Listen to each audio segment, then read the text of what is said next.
The quantum sensors at Lagrange point 5 trembled first, a microscopic vibration that most would have missed. But Dr. Aisha Kapoor was not most people. Her fingers, calloused from years of navigating complex scientific instruments, detected the anomaly before the advanced AI systems could process the incoming data. The monitoring station was a marvel of human engineering, a testament to international cooperation that had seemed impossible just decades earlier. Positioned at the delicate gravitational balance point between the Earth and Moon, it served as humanity's early warning system against potential extraterrestrial threats. Most days, it tracked space debris, monitored solar activity, and logged the occasional passing asteroid. Today would be different. Aisha's dark eyes narrowed as holographic displays began to populate with impossible readings. Quantum entanglement sensors, designed to detect minute gravitational and electromagnetic disruptions, were showing something that defied conventional understanding. It was as if space itself was being folded, compressed, and then violently expanded. "Systems check," she muttered, her voice calm despite the growing tension. Around her, a team of international researchers watched with a mixture of scientific curiosity and mounting apprehension. Dr. Rajesh Mehta, her longtime colleague and lead quantum physicist, approached the primary console. "Those can't be accurate," he said, his Indian accent tinged with professional skepticism. "Run a diagnostic." Aisha was already several steps ahead. Multiple system checks confirmed the same impossible data. Something was emerging from beyond known space, something that didn't follow any of the physical laws they understood. The first visual confirmation came as a ripple in the fabric of space. It was beautiful and terrifying, a distortion that looked like ink spreading through water, but in 3 dimensions. Where conventional spacecraft would have shown clear silhouettes, these objects seemed to exist in multiple states simultaneously. "Alert status," Aisha commanded, her voice cutting through the growing murmur of concerned scientists.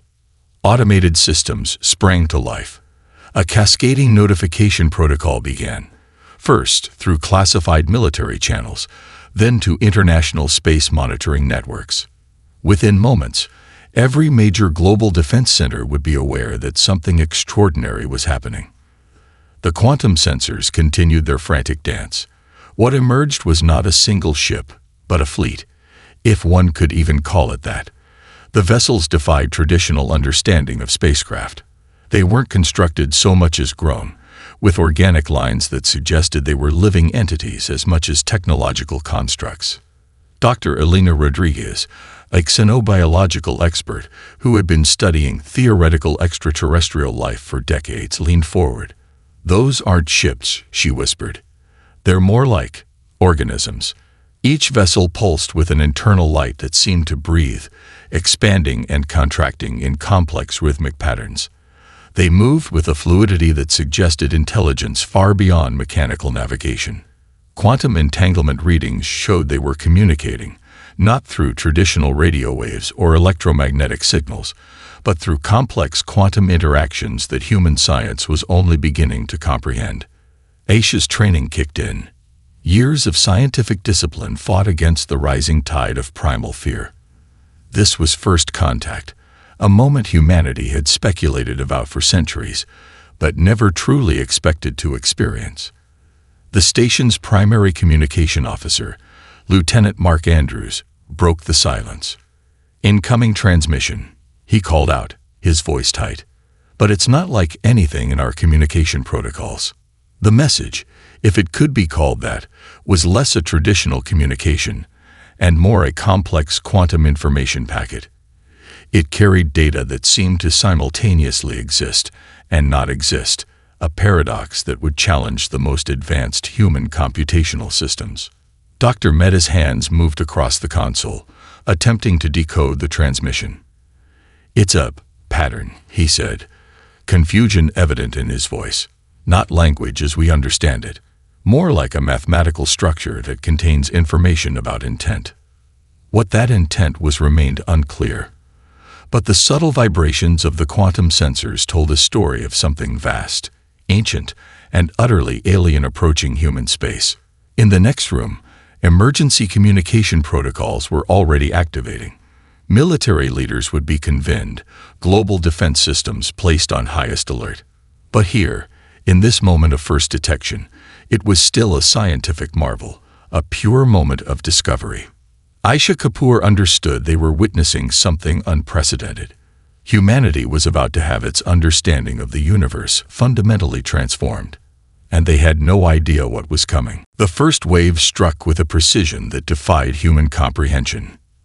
Major Marcus Chen watched the holographic displays in the Global Defense Command Center, each screen flickering with cascading system failures. Orbital defense platforms, technologies representing decades of international collaboration, disappeared in soundless explosions.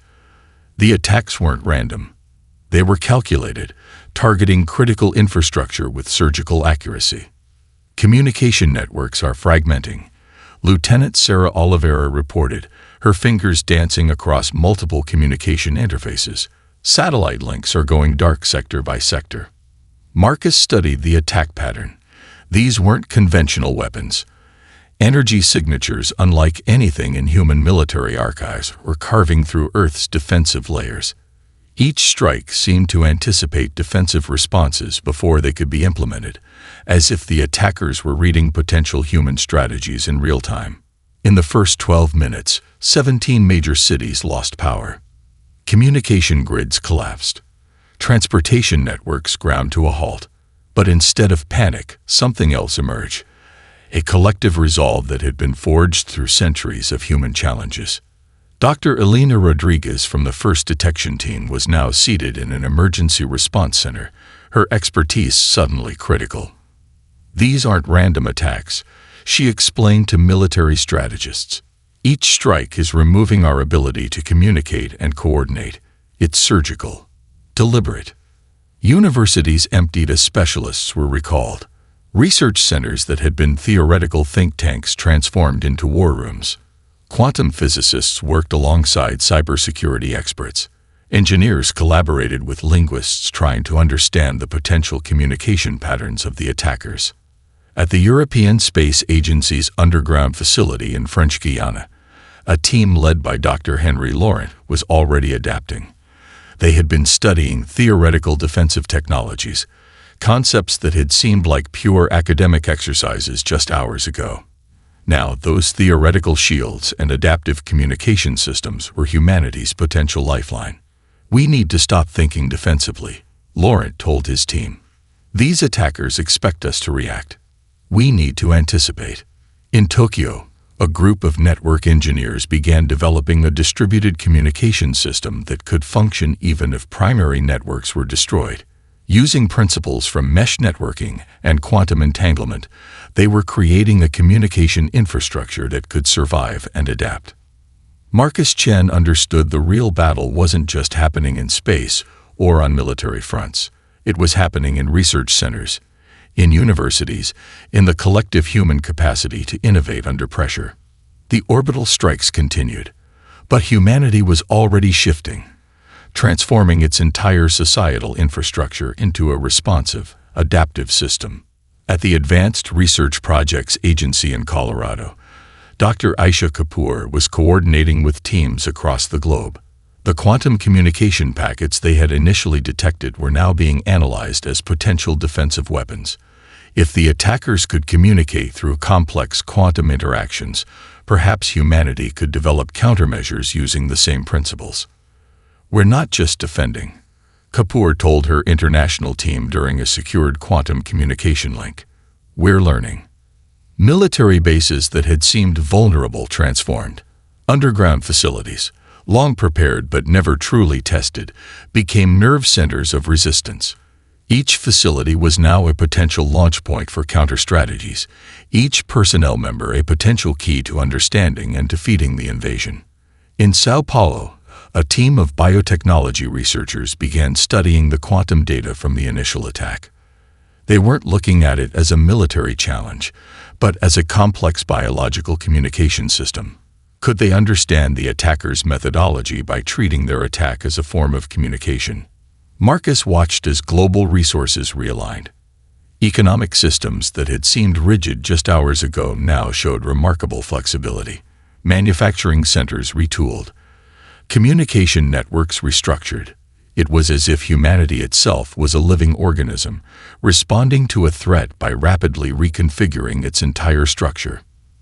The attacks continued, but with each strike, humanity's response became more sophisticated, more unified. Lieutenant Oliveira looked up from her console. "We're tracking patterns," she said. "They're predictable, mathematically predictable." And in that moment, Marcus Chen realized something profound. The attackers might have superior technology. They might have planned this invasion with cold, calculating precision, but they had fundamentally misunderstood humanity's greatest strength: the ability to adapt, to learn, to transform. The first strike was complete, but the real battle was just beginning. The underground research facility beneath the Andes Mountains wasn't supposed to exist, at least not on any official record. Sarah Rodriguez adjusted her protective goggles, watching as a team of engineers transformed everyday technology into sophisticated survival tools. What had begun as a contingency plan for global catastrophe now became humanity's lifeline. The facility, carved into solid rock and powered by a combination of geothermal and quantum energy systems, hummed with a sense of urgent purpose. "We're more than just surviving," Sarah told the diverse team around her. Engineers from Brazil, Japan, Kenya, and Russia worked side by side, their differences rendered irrelevant by the magnitude of the threat. A massive display wall tracked global communication fragments. Where traditional networks had collapsed, a new system was emerging. A patchwork of encrypted channels, satellite remnants, and ingenious communication methods that defied the invaders' ability to intercept or destroy. In New Tokyo's underground transit system, another team led by Dr. Hiroshi Tanaka was making breakthrough discoveries. What appeared to be simple smartphone components were being reconfigured into advanced signal detection and jamming devices. Each piece of consumer electronics became a potential weapon, a sensor, a communication node. "They attacked our infrastructure," Tanaka explained to his team. "But they didn't understand how we think. We don't just rebuild, we reimagine." Thousands of kilometers away, in a converted mining facility in the Australian outback, a different kind of resistance was taking shape. Dr. Elena Rodriguez, no relation to Sarah, was leading a team studying the quantum communication patterns of the alien attackers. "It's not just about defense," she told her colleagues. "It's about understanding. Every signal carries information. We just need to learn their language." The resistance wasn't a centralized military operation. It was a distributed network of human intelligence, each group working on critical pieces of a complex puzzle. In underground labs, in converted industrial spaces, in hidden research centers, humanity was transforming. Sarah watched as her team developed adaptive camouflage technology. What began as theoretical research now became a critical survival strategy. They were learning to make technology that could literally vanish, becoming invisible to the alien sensors that had so effectively destroyed surface infrastructure. Communication became an art form. Encrypted quantum channels, developed by teams working in isolation, began to link together. Old satellite communication systems were repurposed. Amateur radio enthusiasts became critical communication nodes. Children who had grown up with complex gaming networks now applied those skills to creating unbreakable communication meshes. In the Rocky Mountains, a group of computer scientists was developing AI systems designed to predict and counter the alien attack patterns. Each simulation, each failed attempt brought them closer to understanding the invaders' methodology. "They think in linear patterns," explained Dr. Marcus Chen, reviewing the latest simulation results. "But humanity doesn't think linearly. We leap. We create. We find solutions in the spaces between expected outcomes." The underground networks shared more than just technical information. They shared hope. Personal stories of survival, of small victories, of human resilience spread through these hidden communication channels. A photograph of a rescued family, a breakthrough in energy generation, a new method of food production in limited spaces. Sarah Rodriguez understood that their greatest weapon wasn't technology, it was adaptability. The facility's quantum sensors picked up another alien communication attempt. But this time, something was different. The team had been studying, learning, preparing. "We're not just receiving," Sarah said quietly. "We're about to respond." In facilities around the world, similar scenes played out. Humanity wasn't hiding. It was preparing, transforming, learning how to fight an enemy that had seemed unbeatable just weeks before. The underground wasn't a retreat, it was humanity's forge, turning fear into innovation, destruction into opportunity. And the invaders had no idea what was coming. Dr. Kai Nakamura's fingers danced across holographic interfaces, transforming raw data into something unprecedented. The research facility, nestled deep within a converted semiconductor manufacturing plant in Hokkaido, buzzed with an energy that was equal parts desperation and pure scientific wonder. "It's not about defeating their technology," Kai muttered to his international team. "It's about understanding the language of their systems." The team represented a microcosm of global collaboration. Dr. Fatima Al-Sharif from UAE's Quantum Computing Division stood next to Dr. Carlos Mendoza, a neural interface specialist from Argentina. An indigenous programmer from New Zealand worked alongside a former NASA engineer. Their diversity was their strength, each bringing a unique perspective to the most complex problem humanity had ever faced. The alien communication systems defied traditional understanding.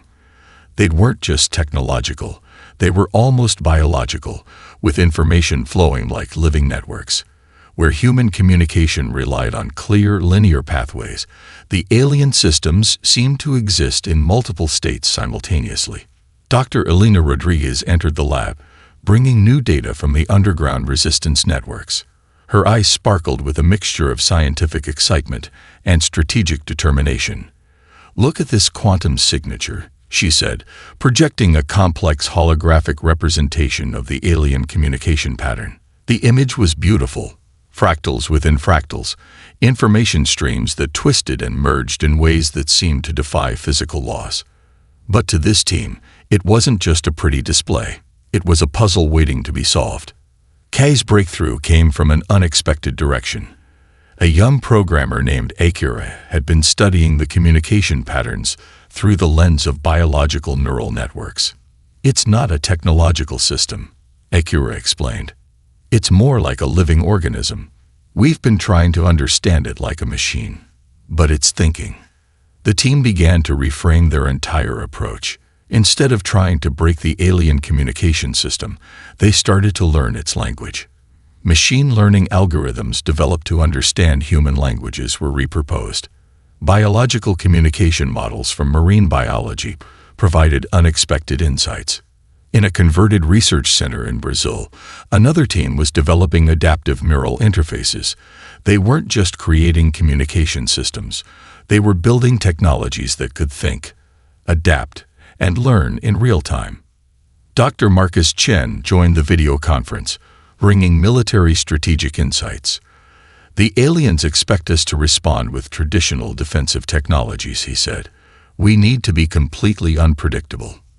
The team's approach was revolutionary. They weren't just developing weapons or defensive systems.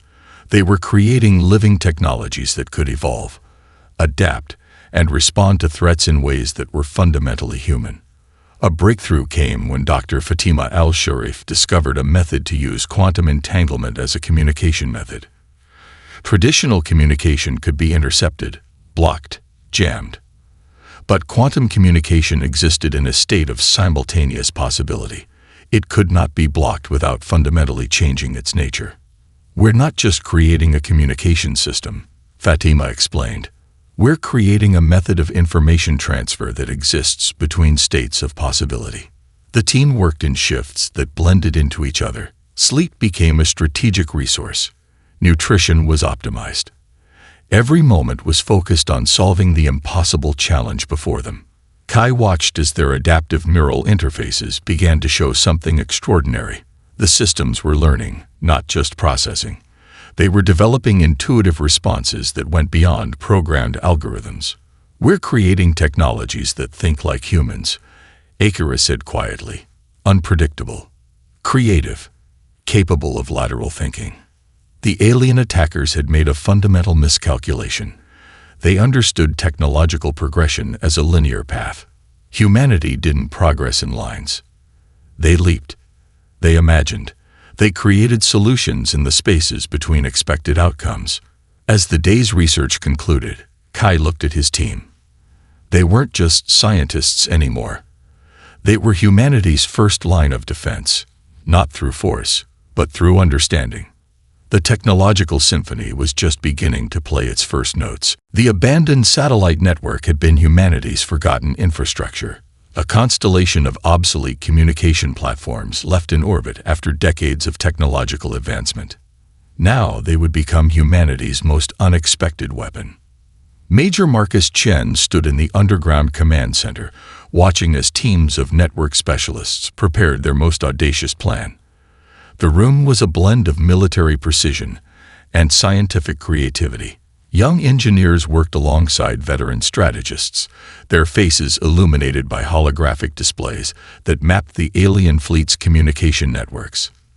"This isn't about destroying," Chen explained to his team. "This is about disruption, about sending a message." Lieutenant Sarah Oliveira, a communication systems expert, had been working for days without sleep. Her fingers moved with a musician's precision across quantum-encrypted interfaces. "We're not just jamming their signals," she said. "We're going to speak their language, and then rewrite it." The plan was elegantly complex. Each abandoned satellite would become a node in a distributed communication weapon. They would use the aliens' own quantum communication principles against them, creating information patterns that would simultaneously exist and not exist, confusing the invaders' communication networks. Dr. Elena Rodriguez provided crucial insights from her quantum communication research. The alien systems relied on a form of communication that assumed predictability. Humanity would show them the true meaning of unpredictability. In a converted research facility in the Australian outback, a team led by Dr. Hiroshi Tanaka was preparing the digital payload. It wasn't a traditional computer virus. It was a complex information structure designed to introduce calculated uncertainty into the alien communication networks. "Think of it as a linguistic virus," Tanaka explained to his team. "We're not just sending data. We're sending confusion." The first strike would come from multiple directions simultaneously. Abandoned communication satellites, ground-based quantum communication nodes, and carefully positioned information relays would activate in a choreographed sequence that defied traditional military strategy. Sarah Rodriguez, working from the Andean underground facility, coordinated with teams across the globe. This was more than a military operation. It was a global collaborative effort that transcended traditional boundaries. "We're creating a communication network that can think," she told her team. "Something that adapts, learns, and responds in real time." The alien fleet had methodically destroyed humanity's traditional communication infrastructure. They didn't realize that humanity's true strength was its ability to rebuild and reimagine faster than any technological system could predict. As the moment of activation approached, the tension in the command centers was palpable. This wasn't just a counterattack. It was a statement about human potential. Major Chen gave the final coordination signal. Across the globe, teams activated their systems. The first response came almost immediately. Alien communication networks began to fragment. Where they expected clear, linear communication pathways, they encountered something entirely different. A communication system that existed in multiple states that could change its fundamental nature in microseconds. It was beautiful and terrifying. Quantum entanglement nodes began to send complex information packets that carried multiple potential meanings. Neural-linked communication systems introduced deliberate ambiguity into every transmission. The alien fleet's communication infrastructure, designed for precise and predictable information transfer, began to collapse under the weight of human creativity. "We're not just fighting," Sarah Oliveira said quietly. We're demonstrating the fundamental difference between their technology and ours. The counterattack wasn't about destruction. It was about sending a message. Humanity couldn't be understood through linear technological progression. They were something else entirely, a species capable of finding solution in chaos, of creating opportunity from destruction. As the first wave of the counterattack concluded, something extraordinary happened. The alien fleet, for the first time, showed signs of genuine confusion. Humanity had just spoken its first true words in this conflict.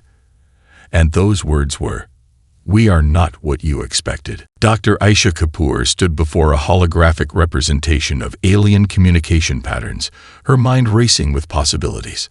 The psychological research team had been working around the clock, transforming what seemed like random quantum information packets into a complex understanding of the invaders' cognitive structure. "They're not a unified intelligence," she explained to the gathered researchers. "They're more like a distributed network with hierarchical decision-making processes." The team included experts from disciplines that had rarely collaborated so closely before. A cultural anthropologist from Nigeria stood next to a quantum linguist from India. A neuroscientist from Brazil discussed intricate communication theories with a game theory specialist from Japan. Their breakthrough came from an unexpected direction. Dr. Elena Rodriguez discovered that the alien communication system had fundamental vulnerabilities rooted in its own organizational structure. Unlike human communication, which could adapt and reinterpret information, the alien network relied on strict information hierarchies. "Think of it like a massive living computer network," Elena explained, "but one with very rigid processing rules." In the underground research facility beneath the ends, Sarah Rodriguez's team was developing something unprecedented. They weren't just trying to understand the alien communication. They were creating information packets designed to introduce calculated uncertainty into the alien network.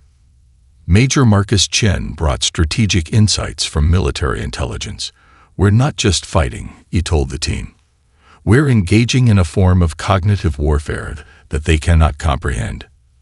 The psychological research revealed fascinating insights. The alien civilization had evolved in a way that prioritized collective decision-making over individual creativity. Their communication networks were designed to minimize individual variance, to create a nearly perfect consensus. Humanity's greatest weapon would be its fundamental unpredictability. Dr. Hiroshi Tanaka's team developed communication strategies that introduced deliberate paradoxes. Information packets were designed to carry multiple potential meanings simultaneously. Where the alien network expected clear, linear communication, they would encounter something entirely different. "We're creating linguistic viruses," Tanaka explained, "not just in their communication systems, but in their cognitive understanding." The team began to map out the alien social structure. It wasn't a traditional hierarchy, but a complex network of interconnected decision-making nodes. Each node had specific functions, specific ways of processing information. By understanding these nodes, humanity could introduce targeted disruptions. Lieutenant Sarah Oliveira led a team developing communication strategies that would exploit these vulnerabilities. They created information packets that would trigger specific responses in the alien communication network, responses that would cause internal confusion and uncertainty. "We're not just sending messages," Sarah said. "We're creating cognitive dissonance." The psychological warfare went beyond traditional communication. The research team began to understand that the aliens had never encountered a species with humanity's level of individual creativity and collective adaptability. Every communication became a strategic weapon. Every piece of intercepted information was an opportunity to understand and disrupt. Dr. Aisha Kapoor discovered something profound. The alien network had no concept of individual creativity. Their entire communication structure assumed a level of predictability that was fundamentally alien to human thought processes. "They can't understand us," she told her team. "And that's our greatest advantage." The research facility became a hub of extraordinary creativity. Linguists worked alongside quantum physicists. Anthropologists collaborated with communication specialists. Each discipline brought a unique perspective to understanding the alien communication network. As the days passed, the team developed more sophisticated communication strategies. They weren't just trying to communicate or defend. They were attempting to fundamentally reshape the aliens' understanding of intelligence itself. Major Chen understood the true nature of their work. "We're showing them that intelligence isn't about perfect communication," he said. "It's about adaptation, about finding solutions in uncertainty." The psychological frontier was more than a military strategy. It was a fundamental challenge to the aliens' entire understanding of intelligent communication. Humanity was proving that true intelligence wasn't about elimination. It was about understanding, about finding connection in the most unexpected places. And the aliens had no idea what was coming. The hidden shipyards were humanity's greatest secret. Carved into mountainsides, buried beneath oceans, and distributed across multiple continents, they represented a triumph of global cooperation that no one had anticipated. Major Marcus Chen watched the first wave of the new fleet emerge, vessels that defied every conventional understanding of space combat. They weren't just ships. They were living technologies that could adapt, learn, and respond in real time. Dr. Elena Rodriguez stood beside him, her quantum communication algorithms integrated directly into the ship's core systems. "We're not just launching a fleet," she said quietly. "We're sending out an entire distributed intelligence." Each vessel was a marvel of human ingenuity. Developed by teams from every continent, they incorporated technologies that blended quantum computing, adaptive neural interfaces, and material science that seemed to border on magic. Where traditional spacecraft were rigid and predictable, these ships moved with a fluidity that suggested living intelligence. The fleet's launch was a carefully orchestrated symphony of technological and human potential. Facilities that had been hidden for months, some deep underground, others disguised as mundane industrial complexes, began to activate simultaneously. Sarah Rodriguez coordinated from the Andean underground facility. Her team had been instrumental in developing the ship's adaptive camouflage systems. "They won't see us coming," she told her international team. "Not until it's too late." The alien fleet had systematically destroyed humanity's traditional space infrastructure. They didn't realize that humanity's true strength was its ability to rebuild and reimagine faster than any technological system could predict. Lieutenant Sarah Oliveira managed the communication networks. Each ship was more than a vessel. It was a node in a massive, distributed communication network that could think, adapt, and respond faster than any centralized system. Dr. Hiroshi Tanaka's quantum interface team had achieved something extraordinary. The ships weren't just controlled by humans. They were collaborative systems that could anticipate human intent, make split-second decisions, and learn from each interaction. The first engagement happened in the space beyond Mars. The alien fleet, confident in its technological superiority, didn't recognize the fundamental difference in this new human fleet. Where the alien vessels moved in precise, predictable patterns, the human ships seemed to exist in multiple potential states simultaneously. They could change direction, merge communication networks, and adapt their very structure in microseconds. Major Chen watched the initial engagement unfold. It wasn't a traditional battle. It was a complex dance of technological and strategic innovation. The human ships used the aliens' communication networks against them. Quantum entanglement allowed for communication that existed outside traditional space-time constraints. Each ship was simultaneously a weapon, a communication node, and a learning system. Dr. Aisha Kapoor's psychological warfare strategies were embedded in every aspect of the fleet's operation. The ships didn't just fight. They introduced calculated uncertainty into the alien fleet's communication and decision-making processes. "We're not destroying," Aisha explained to her team. "We're fundamentally challenging their understanding of conflict." The battle defied traditional military understanding. Human ships would merge, split, reconfigure themselves in ways that seemed to violate the basic laws of physics. They communicated through complex quantum networks that the aliens couldn't intercept or understand. Some ships appeared to be destroyed, only to reassemble moments later. Others would seemingly teleport, using quantum entanglement in ways the aliens had never conceived possible. The alien fleet began to show signs of genuine confusion. Their rigid communication structures, designed for perfect consensus and predictability, began to fragment under the weight of human creativity. Sarah Rodriguez watched the battle unfold through distributed sensor networks. "We're not just fighting," she said. "We're demonstrating the fundamental difference between their technology and ours." As the engagement continued, something extraordinary happened. The human fleet wasn't just defending. They were teaching, showing the aliens a fundamental truth about intelligence, adaptation, and potential. The turning moment wasn't about victory in a traditional sense. It was about proving that intelligence isn't about elimination. It's about understanding, about finding connection in the most unexpected places. Humanity had just spoken its most powerful statement, and those words were written in the language of possibility itself. The aftermath was not what anyone had expected. Dr. Aisha Kapoor stood in the reconstructed Global Defense Command Center, watching as the last fragments of the alien fleet dissolved into quantum static. It wasn't a moment of triumph, but of profound understanding. Major Marcus Chen approached, his tired eyes reflecting the weight of weeks of continuous conflict. "We didn't just win a war," he said quietly.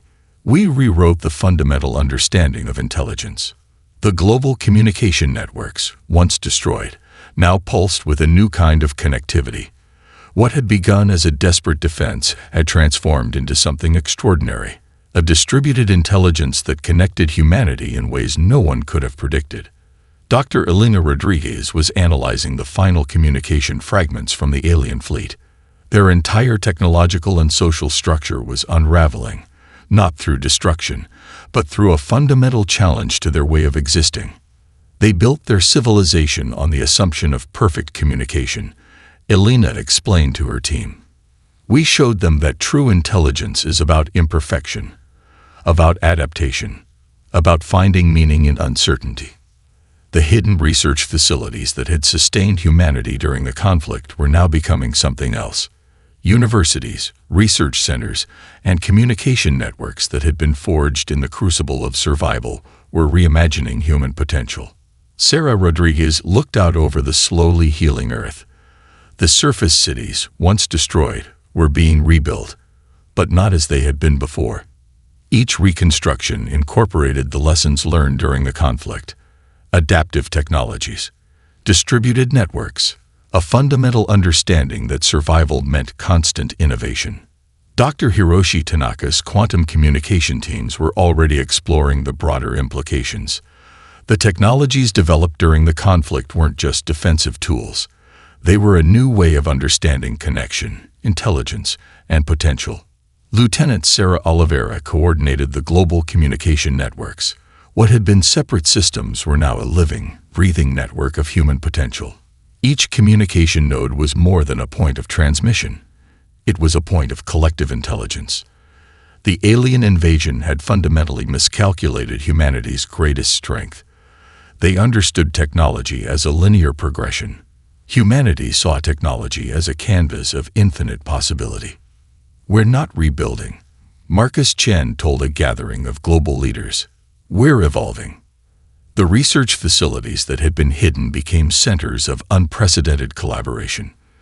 Disciplines that had been separate were now deeply interconnected. Quantum physicists worked alongside cultural anthropologists. Neural interface specialists collaborated with linguists.